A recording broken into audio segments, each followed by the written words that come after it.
오늘 말씀은 요나의 마지막 결론입니다. 요나가 누군지 아시죠? 네, 딱 하면 떠오르는 게 물고기. 네, 뱃속에 들어갔다 살아났던 사람입니다.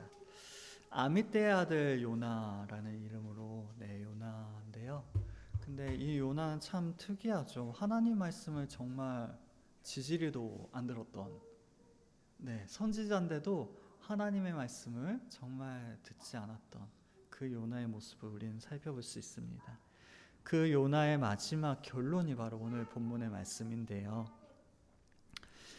4장 10절의 말씀에 여호와께서 이르시되 내가 수고도 아니하였고 재배도 아니하였고 하룻밤에 났다가 하룻밤에 말라버린 이 박넝쿨을, 요나는 이 박넝쿨을 너무나도 아꼈던 거예요.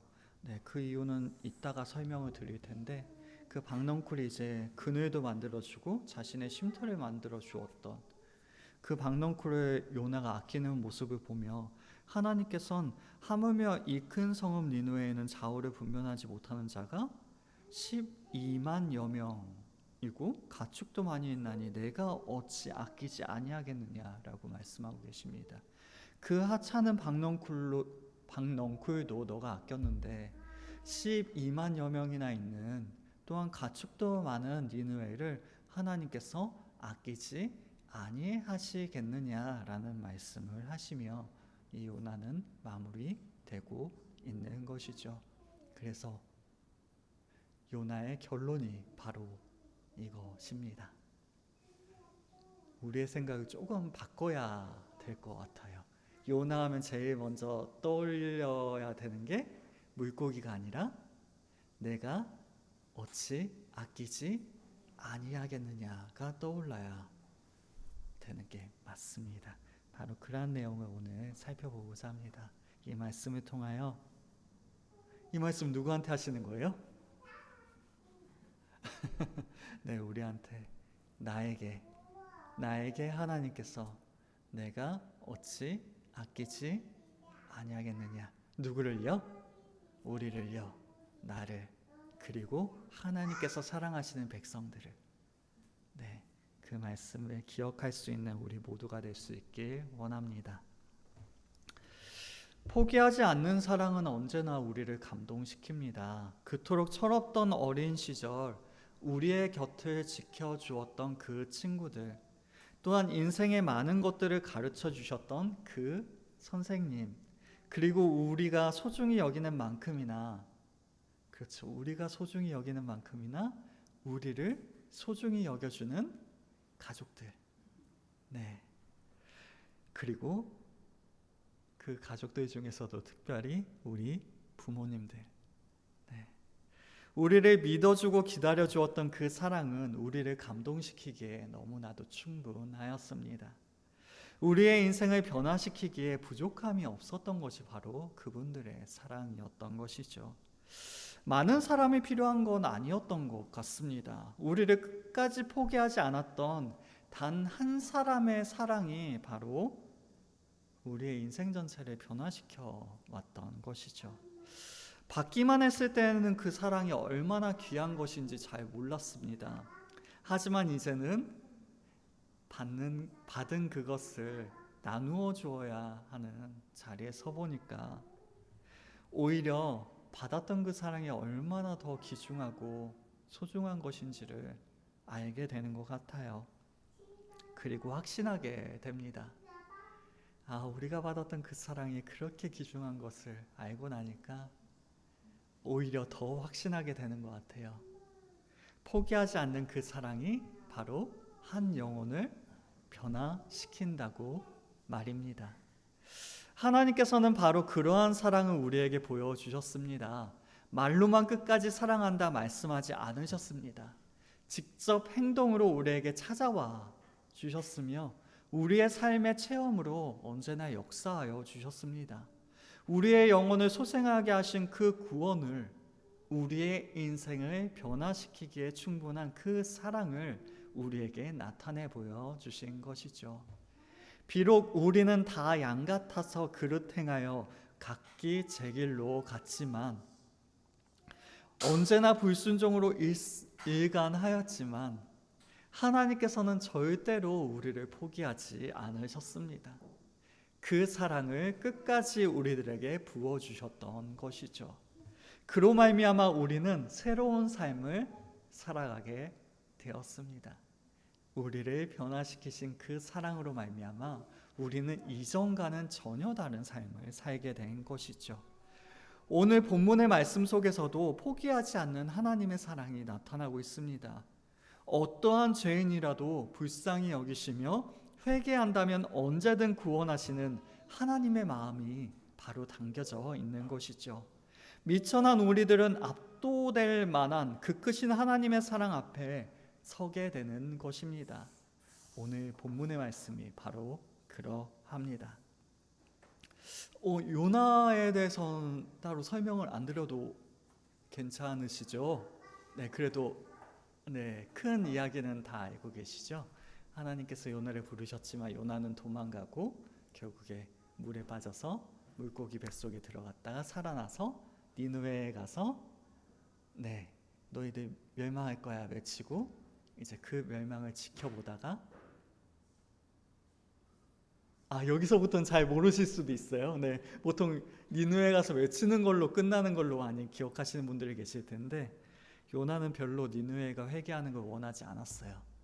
니네 멸망하고 끝나버려라. 왜냐하면 니느웨는 너무 미웠던 나라거든요.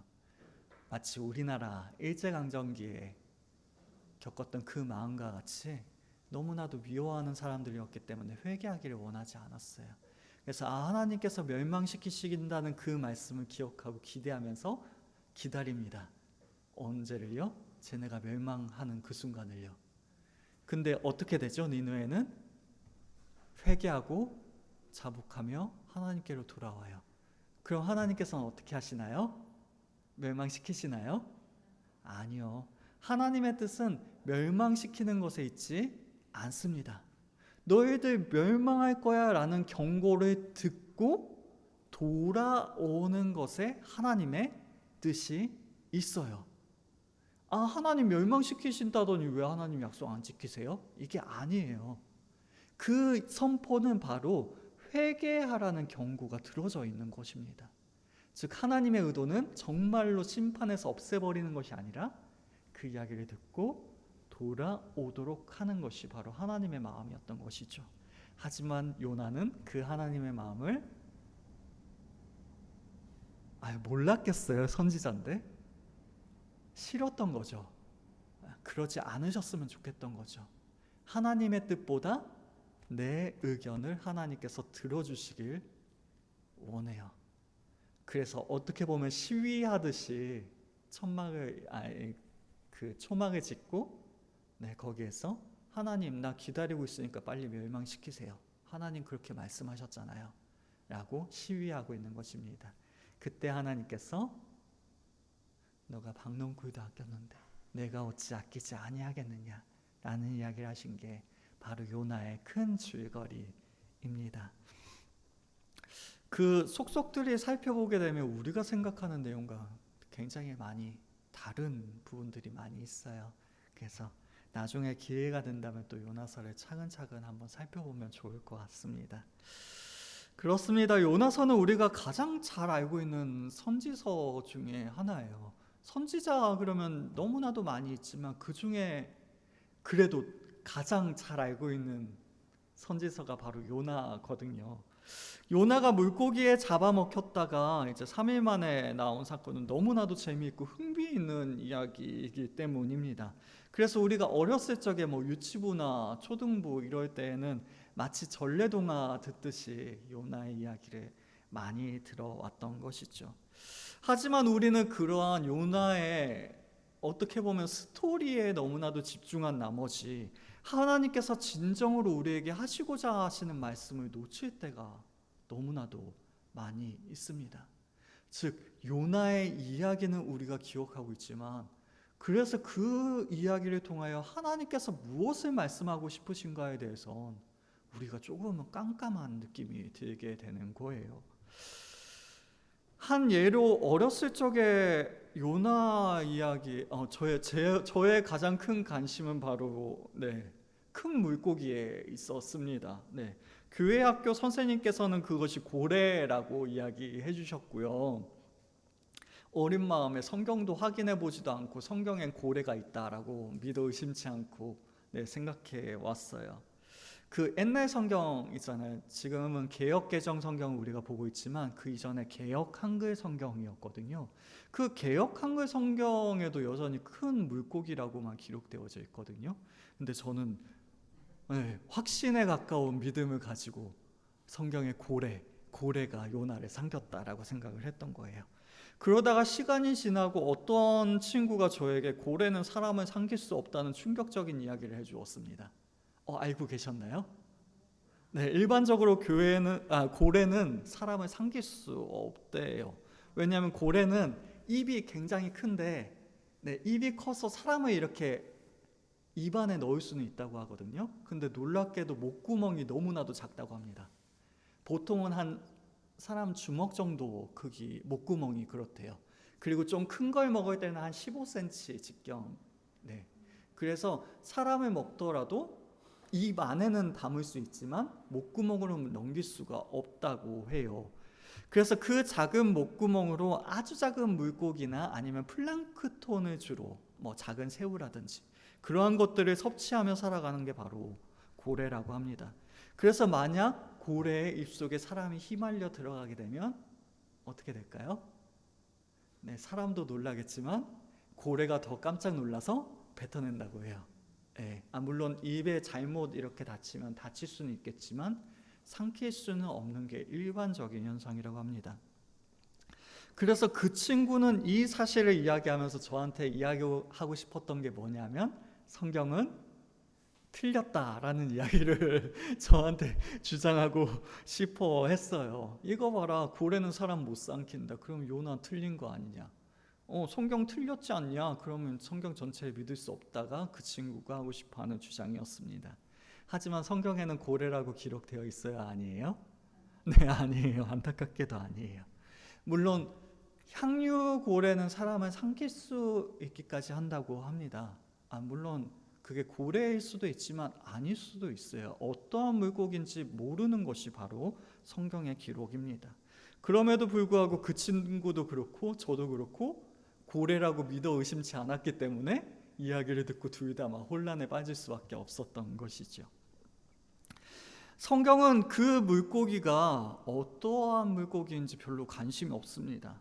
또한 요나가 그 물고기의 뱃속에서 어떠한 생존법을 사용하였기 때문에 살아남을 수 있었는지에 대해서도 기록하고 있지 않아요. 그저 큰 물고기가 요나를 삼켰고 그리고 요나는 죽지 않고 살았다라고 기록하고 있는 것입니다. 그 사건의 구체적인 경위보다는 그 안에 담겨져 있는 하나님의 뜻에 집중하기를 원하는 것이, 다시 한번요, 그 사건들보다 그 사건 안에 숨겨져 있는 하나님의 뜻에 더 집중하기를 원하는 것이 바로 성경의 기록인 것입니다. 우리가 집중해야 할 것은 그 물고기가 무슨 물고기냐가 아니라 하나님께서 우리에게 무슨 말씀을 하고 싶어 하시는가에 있어야 하는 것입니다. 그렇습니다. 하나님께서 우리에게 진정으로 하시고 싶은 말씀이 있습니다. 그것은 바로 구원에 관한 이야기예요. 구원에 관한 이야기. 그럼 조금 아름답고 혹은 좀 영광스러운 이야기라면 얼마나 좋을까요? 정말 재미있는 것은 이런 하나님의 구원의 이야기가 정말로 지지리도 말도 안 듣는 선지자를 통해서 진행되어 간다는 사실에 있습니다. 니느웨는 아시리아의 수도이자 메소포타미아 지역에서 가장 오래되고 큰 도시 중에 하나였습니다. 규모와 인구가 많다는 것은요, 아시죠? 사람은 죄악될 수밖에 없습니다. 그 죄악된 사람들이 많을수록 그 도시는 죄악이 넘쳐날 수밖에 없습니다. 즉 하나님 앞에 범죄함도 컸던 도시가 바로 니느웨였습니다. 더욱이 고대 근동에서 가장 잔인하고 흉악한 민족으로 정평이 나 있던 사람들이 아시리아 사람들이었거든요. 그 악독이 내 앞에 상달되었음이니라. 마치 노아의 홍수 때 하늘에 닿았던 사람의 죄와 비슷한 표현이 사용되어져 있어요. 그리고 아브라함 시대에는 대표적으로 소돔과 고모라, 그 도시와 같이 너무나도 많은 죄가 그곳에 있었다라고 하나님께서 말씀하고 계십니다. 그럼에도 하나님께서는 그 악독한 사람들을 포기하지 않으세요. 하나님께서는 아무리 흉악한 죄인일지라도 결코 심판하기를 즐거워하시는 분이 아니시기 때문입니다. 어떻게 해서든 그들을 살리고자 하시고 계신 것이에요. 하나님께서는 아무것도 모르고 죄 속에서 살아가고 있는, 아니죠. 죄 속에서 살아가는 게 아니라 죄 속에서 죽어가고 있는 그 니느웨 사람들을 구원하시기를 원하고 계십니다. 다가오는 심판에 대하여 경고함으로써 그들이 회개하여 재앙을 당하지 않게 하시려는 것이 바로 하나님의 계획이었던 것이죠. 그래서 하나님께서는 요나가 즉시 그곳으로 향하여 주기를 원하고 계십니다. 요나 1장 2절의 말씀입니다. 너는 일어나 저 큰 성읍 니느웨로 가서 그것을 향하여 외치라. 그 악독이 내 앞에 상달되었음이니라 하니라. 일어나 가서 외치라.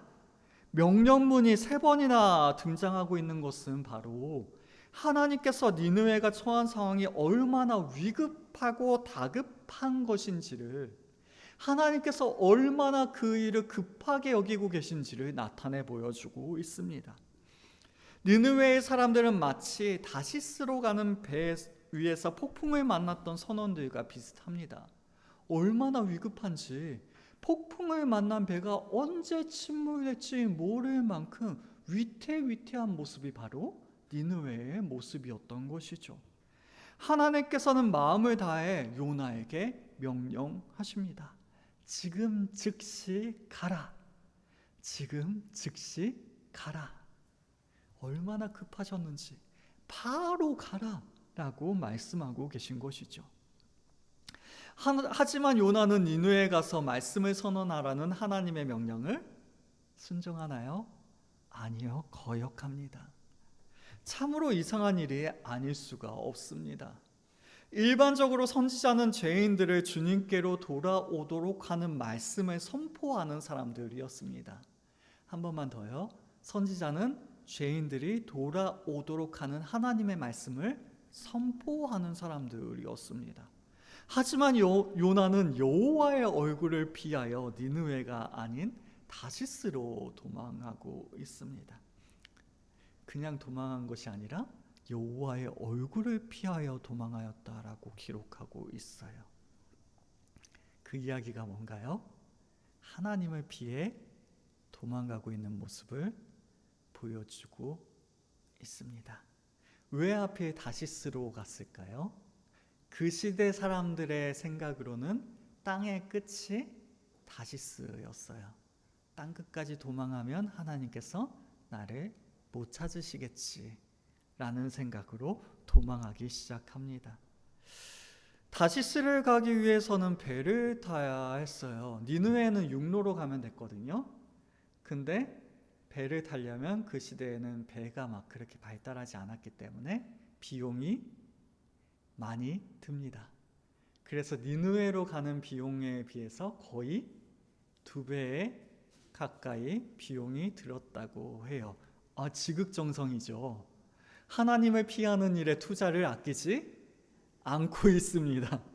이상해요. 선지자인데 하나님의 말씀을 선포해야 할 그 선지자가 하나님의 얼굴을 피하여 이토록 노력을 기울여 피하고 있어요.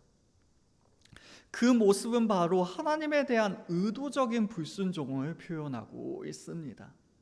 하나님을 보내신 그분께서 가라는 그 길에서 자신의 등을 돌리는 그러한 모습을 보여준 것이 바로 요나의 모습입니다.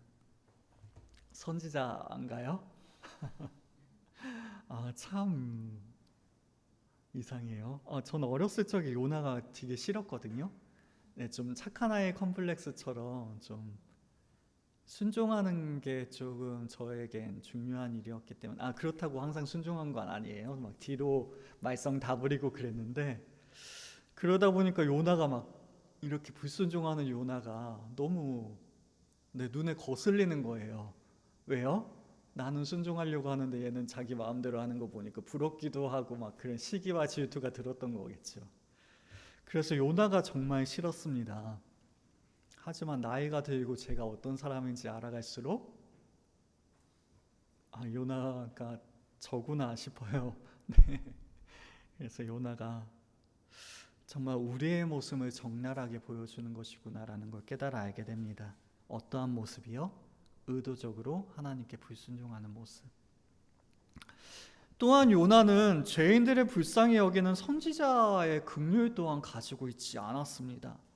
니느웨는 하나님의 말씀대로 큰 도시였습니다.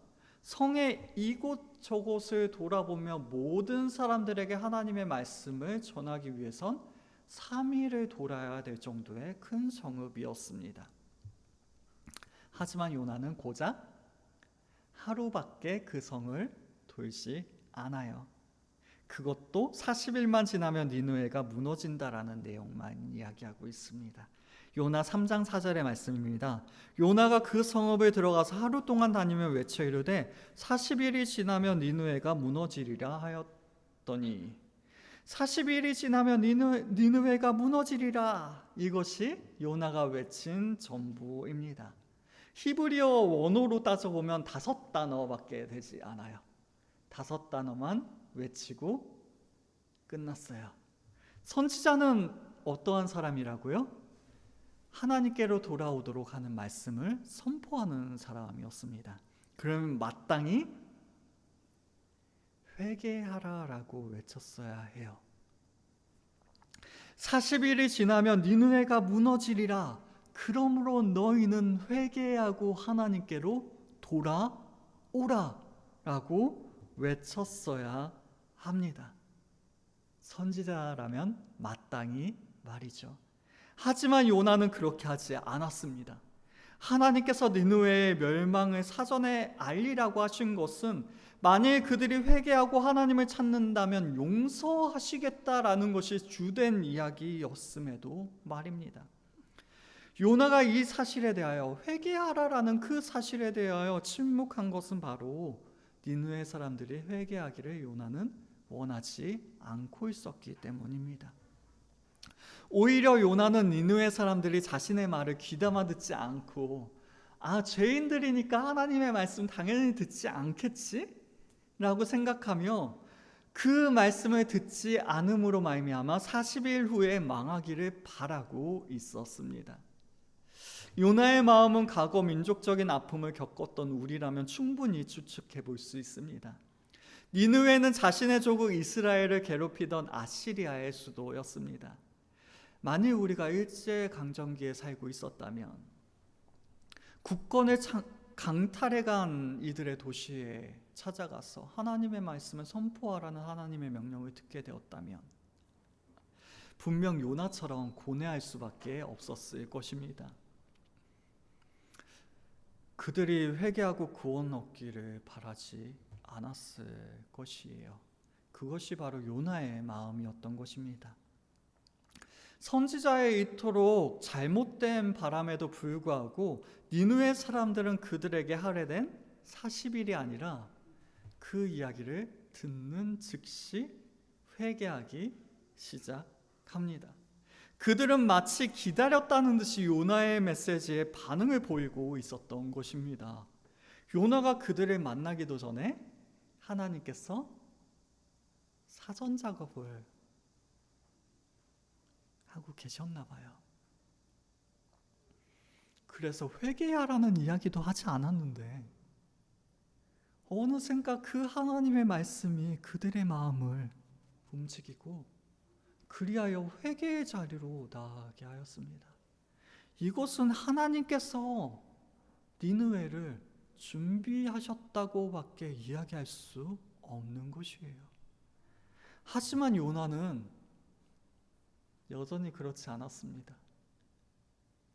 그 악한 사람들이라고 이야기하는 그 니느웨도 하나님께서 준비하심에 순종하여 회개의 자리로 나아갔는데, 하나님의 선지자라고 이야기하는 요나는 여전히 하나님 앞에 불순종한 모습을 보여주고 있었던 것입니다. 우리는 다시 한 번 더 이상한 점을 발견하게 돼요. 요나서의 핵심은 누구의 구원이에요? 니느웨의 구원의 이야기입니다. 큰 그림 안에서는 그 방향을 향해 나아가고 있어요. 하지만 하나님께서 하신 일들을 우리는 집중해 보면요, 새로운 사실을 발견하게 됩니다. 그것은 니느웨라는 그 큰 성보다 요나 한 사람을 변화시키는 일에 하나님께서는 더 큰 공을 들이고 계시고 있다는 사실이에요. 한 번만 더요. 니느웨라는 그 큰 성읍을 아니라 요나 한 사람을 변화시키기 위해서 하나님께서는 더 큰 공을 들이고 계십니다.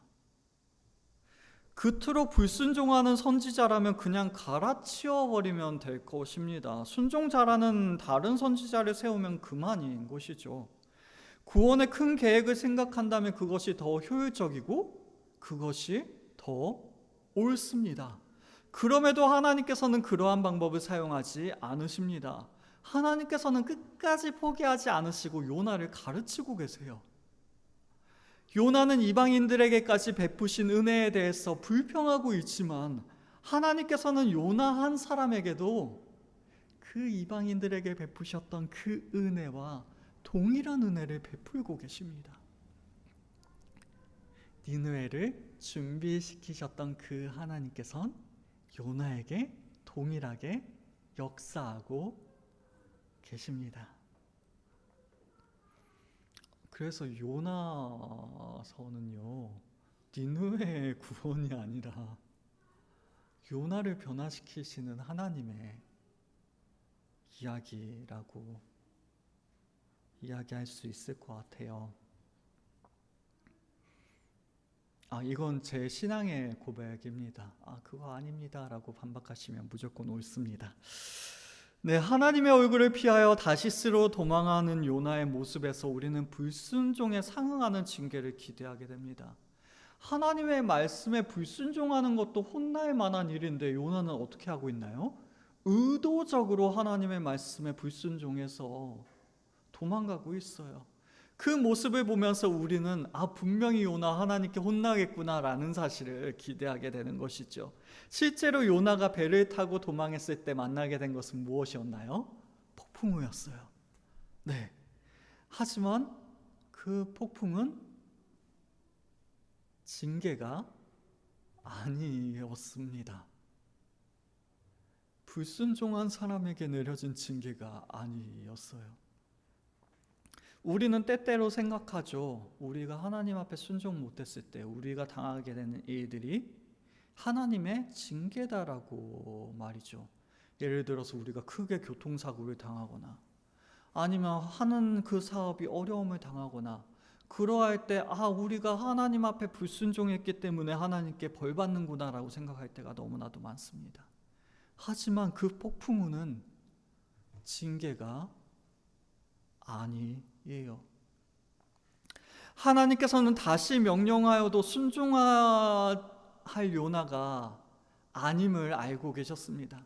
다시 이야기한다고 할지라도 요나가 순종하지 않을 것이라는 것을 하나님께서 알고 계셨어요.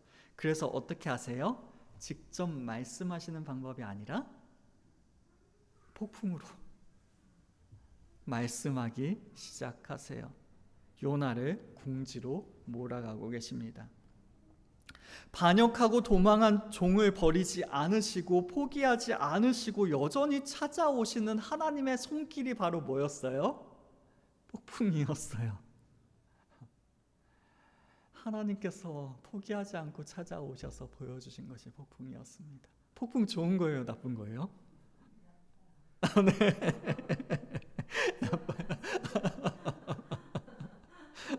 너무 나빠요. 안 왔으면 좋겠어요. 근데 하나님께서는 그 폭풍으로 우리에게 말씀하세요. 그 폭풍을 통하여 하나님께서는 요나를 가르치고 계신 것입니다. 하나님께서는 결코 포기하지 않으시리라는 그 사실을 말입니다. 요나는 자신이 찾아오는 하나님을 인식하고 있었습니다. 하지만 복종할 생각이 여전히 없었어요. 이 폭풍을 만나게 된 것은 자신이 하나님의 얼굴을 피함 때문이라는 사실을 알고 인정하고 있습니다. 하지만 여전히 돌이킬 마음이 없었어요. 이 어려움이 하나님께서 보내신 것이라는 것을 알고 인정은 하지만 여전히 돌이킬 마음은 없었던 것이에요. 참 비슷한 사람이 있죠? 네. 요나는 오히려 죽음을 택합니다. 1장 12절의 말씀인데요. 나를 들어 바다에 던지라. 그리하면 바다가 너희를 위하여 잔잔하리라. 너희가 이 큰 폭풍을 만난 것은 나 때문인 줄을 내가 아노라. 이 폭풍을 만나게 된 것은 나 때문인 걸 내가 안다라고 요나는 이야기하고 있어요. 그럼에도 하나님의 명령에 따라 니느웨로 가서 말씀을 전하느니 차라리 죽음을 택하겠다라고 이야기하고 있습니다. 이토록 고집쟁이 종을 하나님께서 다시 한번 찾아오십니다. 요나는 선원들에 의하여 요동하는 바다에 던져졌습니다. 죽음의 문턱에 서는 그 순간 뭐가 나타나요? 큰 물고기. 폭풍도 하나님의 손길이었는데요, 큰 물고기도 하나님의 손길이었어요. 이 물고기는 우연히 그곳을 지나다가 요나를 만났던 물고기가 아니었습니다. 1장 17절 상반절의 말씀에 여호와께서 이미 큰 물고기를 예비하사 요나를 삼키게 하셨으므로, 이미 큰 물고기를 예비하사라고 말씀하고 있습니다. 이 물고기는 하나님께서 요나를 구출하기 위하여 미리 예비하신 물고기였습니다. 예비하사. 말씀이 우리에게 강조하고 있는 것은 사람을 삼킨 물고기가 아닙니다. 그 물고기를 예비하신 하나님께 집중하고 있는 것이에요. 이 물고기는 하나님의 지시에 따라 너무나도 적절한 시간에, 너무나도 적절한 장소에 있었습니다. 요나가 바다에 빠져서 바닷물을 막 먹기 시작하겠죠? 근데 너무 많이 먹으면 어떻게 될까요? 죽겠죠.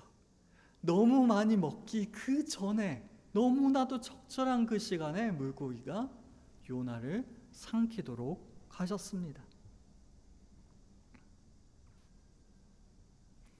우리가 바닷물을 너무 많이 먹기 전에 하나님께서 우리를 도와주실 거예요.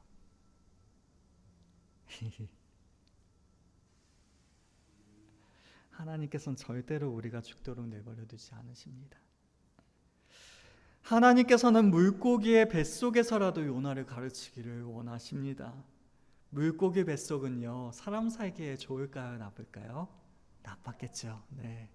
하지만 그 뱃속은 하나님의 교훈을 배우기에는 너무나도 좋은 장소였습니다.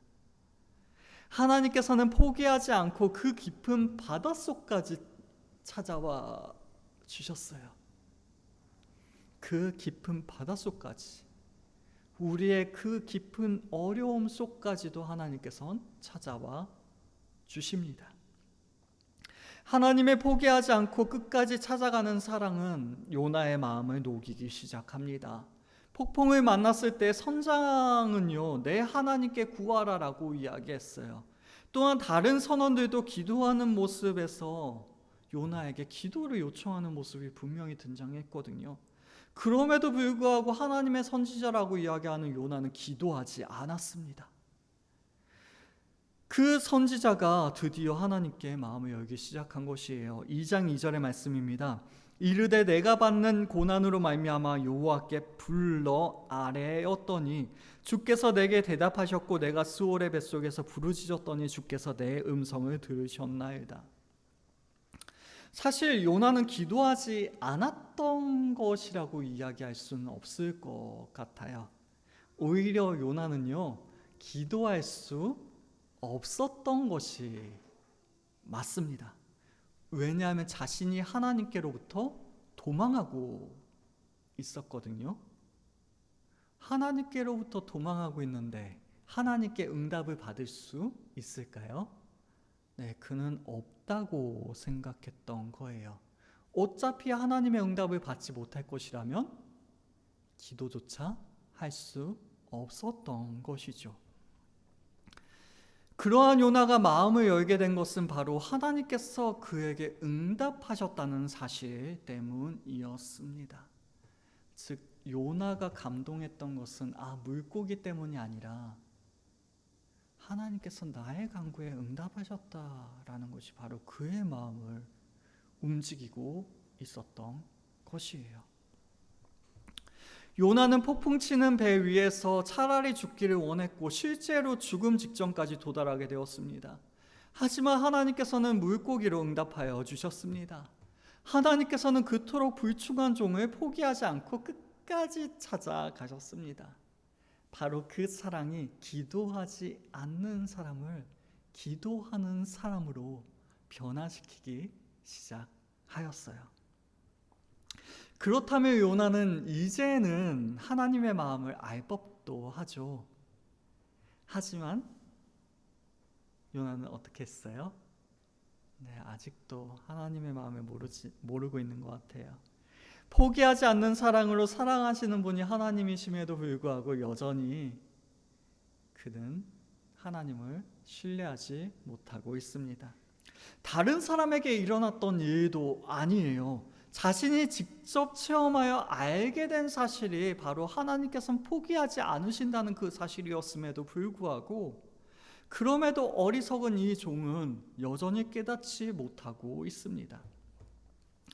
회개의 역사가 일어난 니느웨를 바라보며 요나는 매우 싫어하고 성을 냅니다. 4장 1절에 보시면 요나가 매우 싫어하고 성내며라고 이야기하고 있어요. 자신의 그 경고를 듣고 사람들이 회개했다면 선지자라면 막 너무 기쁘고 막 뿌듯하고 가슴이 벅차고 막 해야 될 텐데 오히려 그들의 회개하는 모습을 보고 요나는 성을 내고 있습니다. 재앙을 내리지 않으시는 하나님께 사는 것보다 죽는 것이 낫겠다고 항의하며 기도하고 있는 것이 바로 요나의 모습이었어요. 그리고 초막을 짓고 성의 동태를 살피기 시작합니다. 초막은요, 천막과는 다른 것입니다. 천막은 어떻게 보면 지금 시대로 말하면 텐트, 우리 캠핑장에 치는 텐트 있잖아요. 텐트는 어떻게 할 수 있어요? 한번 쳤다가 이제 사용하고 나면 다시 접어서 또 사용할 수 있죠. 네, 그게 천막입니다. 하지만 초막은요, 그냥 나뭇가지 몇 개를 세워서 임시로 만든 거처예요. 그거는 해체해서 다시 사용할 수 없습니다. 일회용 임시 거처가 바로 초막입니다. 요나가 천막이나 집을 짓지 않고 초막을 지었다는 것은 무엇이냐 하면요, 거기에 잠깐만 머물면 된다라는 것이 바로 그의 의도였어요. 그리고는 다시는 그 자리에 머물 필요가 없다라는 것이 요나의 태도인 것입니다. 왜요? 요나가 기대하고 있던 것은 바로 하나님께서 니느웨를 멸망시키는 것, 그리고 그것이 반드시 이루어질 것이라고 기대하고 있었던 것입니다. 그러하기 때문에 그냥 한순간만 그곳에 머물면 되었어요. 하나님께서 반드시 멸망시키실 거야. 그때까지만 내가 여기서 한번 지켜보자. 라는 심산으로 그곳에 있었습니다. 그때에도 하나님께서는 요나를 가르치기 위해 찾아와 주십니다. 간밤에 하나님께서 요나의 추막 옆에 박넝쿨이 자라게 하십니다. 요나를 뜨거운 햇볕에서 보호하여 주셨던 것이죠. 하룻밤 사이에 박넝쿨이 그만큼 자란다는 것은 정상적인 수치를 넘어서는 것이었습니다. 그것은 바로 하나님의 기적이라고 이야기할 수 있는 것이죠.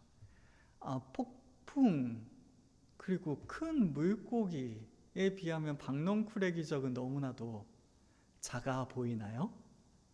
하지만 놀랍게도요, 요나는 그 박넝쿨을 보며 매우 기뻐합니다. 요나의 전체 이야기가 진행됨에 있어서 이만큼 기뻐한 건 처음이었어요. 그것도 하찮은 식물의 성장을 보면서 그토록 기뻐하고 있습니다. 니느웨 사람들의 구원은 물론이고 심지어 자신이 구원받은 일에도 그렇게 기뻐하지 않았던 사람이 바로 요나였습니다. 하지만 지난밤 사이에 자기 초막 옆에 자란 식물 때문에 너무나도 기뻐하고 있는 것이에요. 그가 이토록 하찮은 식물이 자라난 것을 기뻐하는 이유는 어디에 있을까요? 정말로 그 박넝쿨이 너무나도 소중하고 기뻐서? 아니었어요. 그는 이 식물의 기적적인 성장이 바로 하나님의 화해의 응답이라고 생각했습니다. 그 박넝쿨을 통하여 드디어 하나님께서 나를 돌봐주시는구나, 드디어 하나님께서 나의 관점을 이해하시고 수용하여 주시는구나, 내 마음을 헤아려 주시고 드디어 나의 뜻대로 하나님께서 이루어 주시겠구나 라고 요나는 받아들였던 것입니다. 요나는 처음으로 자신이 하나님과 다투어 이겼다라고 생각하고 있었던 것입니다. 그래서 그토록 기뻐하고 있는 거예요. 단순히 박넝쿨이 자라서? 아니요, 그 일을 행하신 그 하나님께서 드디어 나의 뜻을 들어주시는구나 라고 생각했던 것입니다. 그러므로 요나가 이 순간에 딱 한 가지를 기대하고 있습니다. 그것은 바로 하나님께서 거두셨던 그 니느웨를 향한 심판을 이제는 다시 내리시는 것이었어요. 하나님께서 자신이 잘못 생각했다며 그 응답으로 박넝쿨을 주신 것이라고 그는 확신했기 때문에 이러한 기대를 하고 있었던 것입니다. 그러나 하나님의 의도는 요나의 해석과는 전혀 달랐습니다. 하나님께서는 요나가 니느웨 사람들의 입장이 되어 지난 일들을 생각하기를 원하고 계셨던 것입니다.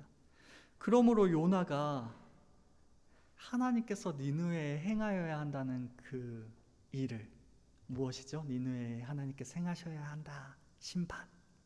그 심판을 어디에 내리시냐 하면 박넝쿨에 내리세요.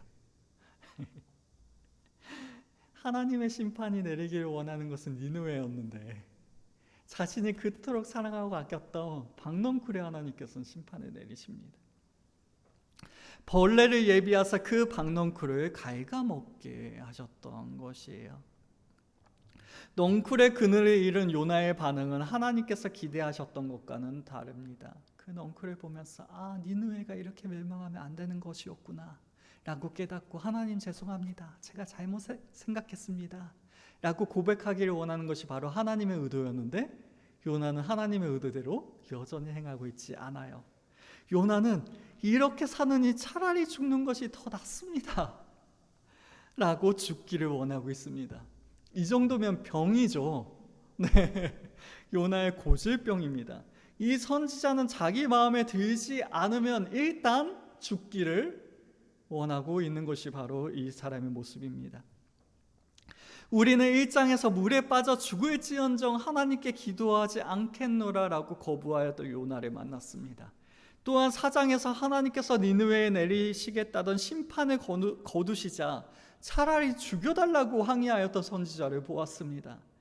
그는 자기가 주장하는 것을 하나님께서 수용하지 않으시자 또다시 죽기를 자청하고 있는 것이 바로 요나의 모습이었습니다. 정말 문제가 많아요. 그런데 하나님께서는 이토록 문제가 많은 그 사람도 포기하지 않으시고 여전히 가르치고 계신 것입니다. 끝까지 포기하지 않으세요. 하나님께서는 니느웨 사람들의 생명에는 관심조차 없는 선지자에게 자신이 죽기까지 옳다고 우기고 있는 그 고집쟁이에게 오직 하찮은 박넝쿨 때문에 죽겠다고 나서는 어리석은 종에게 이러한 질문을 던지고 계십니다. 4장 10절과 11절의 말씀입니다. 여호와께서 이르시되 내가 수고도 아니하였고 재배도 아니하였고 하룻밤에 났다가 하룻밤에 말라버린 이 박넝쿨을 아꼈거늘 하물며 이 큰 성읍 니느웨에는 좌우를 분별하지 못하는 자가 12만여 명이요 가축도 많이 있나니 내가 어찌 아끼지 아니하겠느냐 하시니라. 하나님께서는 끝까지 요나를 설득하고 계세요. 내가 주장하는 일이 얼마나 헛된 것인지를 내가 생각해 보라. 내가 그토록 이 식물을 아까워하였는데 그 식물은 내가 수고하지도 않았고 내가 키운 것도 아니며 그저 하룻밤 사이에 자라났다가 하룻밤 사이에 죽어버린 것이 아니냐. 하물며 내가 수고하여 키운 이 니느웨의 사람들을 어찌 내가 아끼지 아니하겠느냐라고 질문하고 계신 것입니다. 하나님께서는 요나에게 너는 박넝쿨을 사랑하기로 선택했지만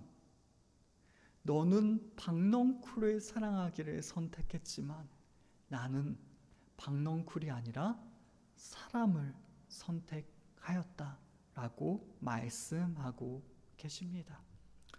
요나는 지금까지 자신을 포기하지 않고 찾아와 주신 하나님의 사랑을 직접 경험하였습니다. 그렇기에 이 말씀이 내가 어찌 아끼지 아니하겠느냐라는 이 말씀이 얼마나 확실한 말씀인지를 그는 분명히 알았을 것입니다. 그리고 하나님께서는 우리에게도 동일하게 질문하십니다. 사실 요나의 이야기는 바로 우리의 이야기입니다. 그토록 하나님께 순종하지 않는 하나님의 자녀들인 우리들의 이야기입니다. 그토록 우리의 주장을 굽히지 않는 고집쟁이인 우리들의 이야기입니다. 그토록 놀라운 하나님을 경험하였음에도 여전히 사소한 것에 목숨을 거는 어리석은 우리들의 이야기입니다. 하나님께서는 요나에게 찾아가 끝까지 가르치셨습니다. 그 포기하지 않는 사랑을 말입니다. 그리고 이제는 우리에게 찾아와 가르쳐 주십니다. 내가 어찌 아끼지 아니하겠느냐. 얼마나 그 말씀을 우리에게 알게 하고 싶어 하시는지 말입니다. 하나님께서는 우리에게 은혜를 베푸시기로 작정하셨습니다. 하지만 자꾸만 거리는 것이 우리들 안에 있어요. 요나와 같이 불순종하였던 지난 날들이 자꾸만 떠오르는 것입니다. 예전에 하나님과 했던 그 약속을 내가 지키지 못했는데, 내가 하나님의 말씀으로부터 도망쳤는데 어떻게 하나님의 응답을 기대할 수가 있겠는가? 감사와 찬송보다는 원망과 불평만 해왔는데